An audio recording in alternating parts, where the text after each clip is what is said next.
अस्सलाम वालेकुम। SM news के साथ मैं हूं इश्तियाक अली। खबरों का सिलसिला बढ़ाते हुए खबर शामिल करते हैं चूनिया से।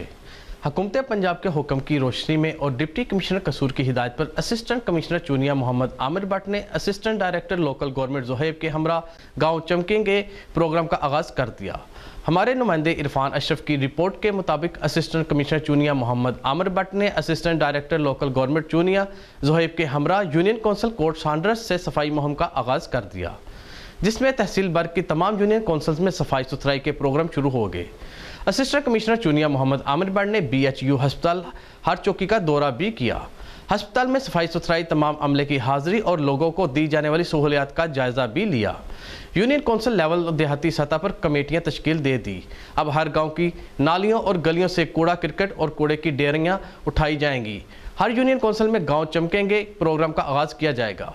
तमाम सेक्रेटरी यूनियन कौंसिल रोज़ाना की बुनियाद पर सफाई के अमल को यकीनी बनाएंगे। तमाम गाँव के लोगों ने हुकूमत पंजाब, डिप्टी कमिश्नर कसूर और असिस्टेंट कमिश्नर चूनिया मोहम्मद आमिर भट्ट के इस अहसन इक़दाम को खूब सराहा।